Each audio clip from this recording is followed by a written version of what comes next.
Hey guys, today we're at the Church of Paolo, Fuori, Mura.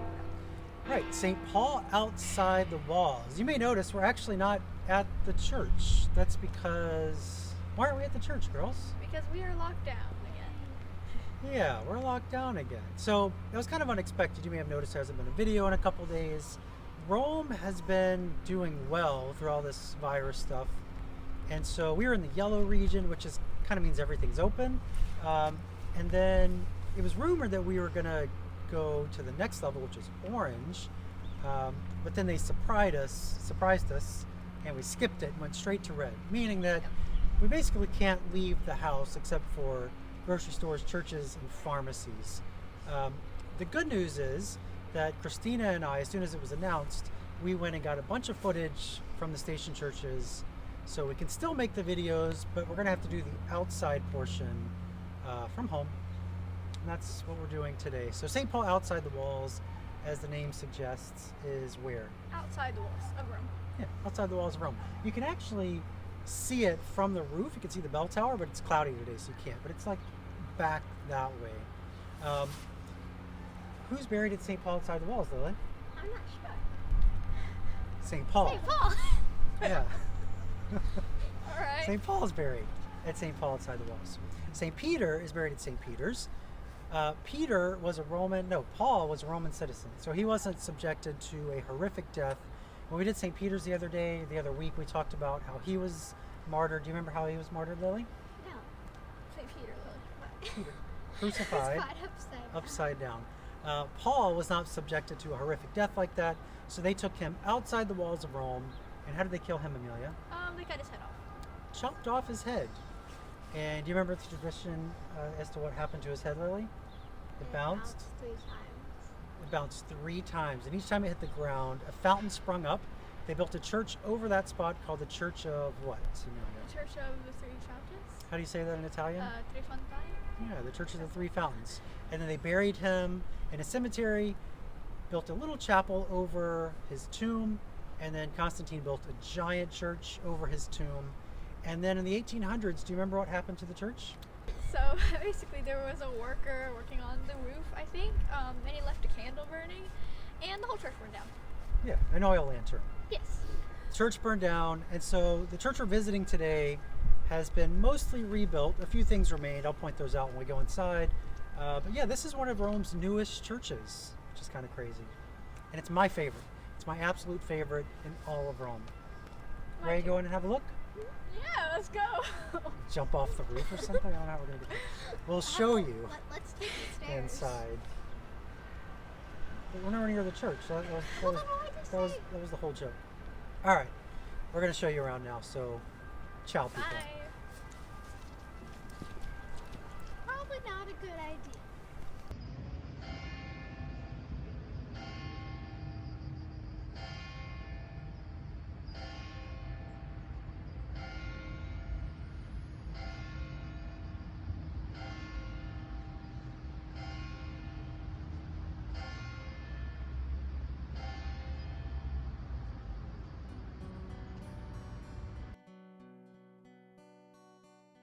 When Paul was arrested and sentenced to death, he was brought to a prison outside the walls of Rome.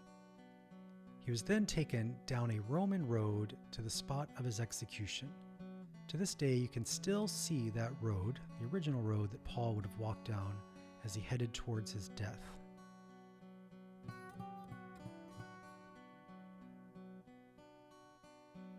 He was then chained to a column and beheaded.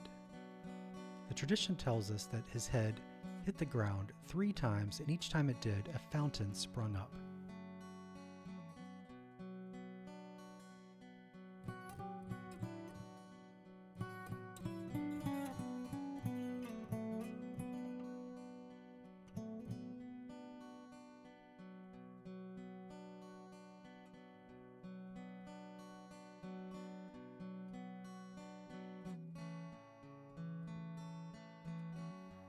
Paul's body was brought to a cemetery about a mile away from the spot of his execution.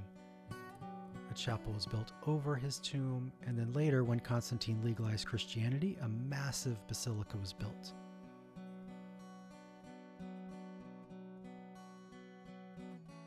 After a fire destroyed much of the original church, a new basilica was built. They reused as many things as they could. A few things survived the fire, like the ciborium over the main altar, the Easter candle, a crucifix, and some of the mosaics.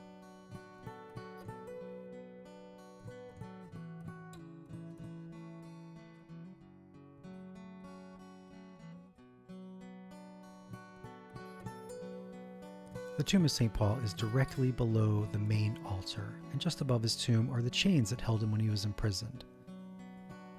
Just below his tomb, you can see excavations where they looked into his tomb a few years back to make sure he was really there. He was.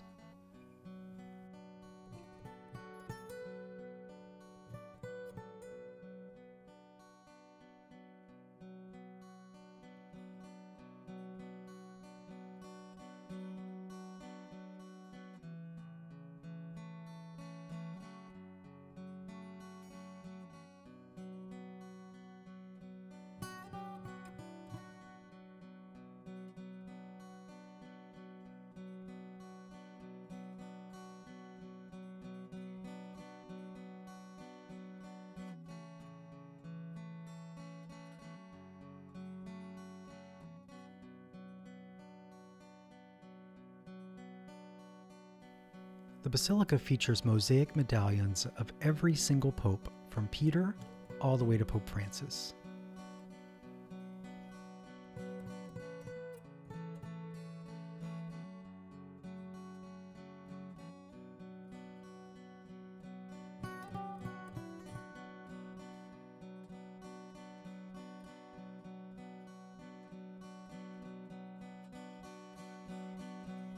There are a few notable chapels here, including this one, which has the crucifix that survived that massive fire.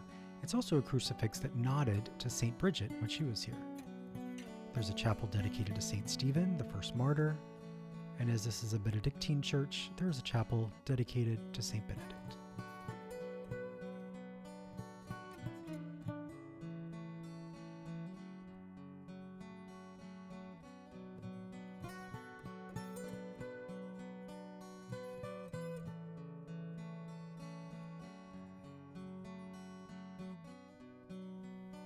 Back outside, you will see one of Rome's most beautiful courtyards.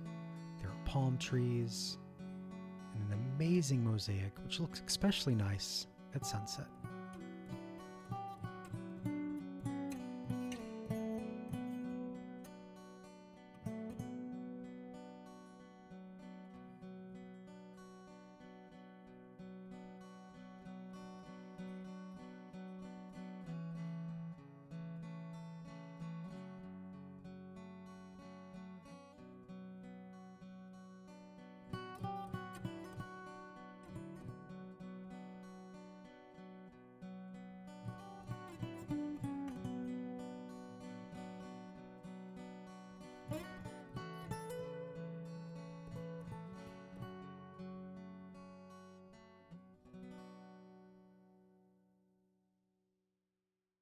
Is my hair okay?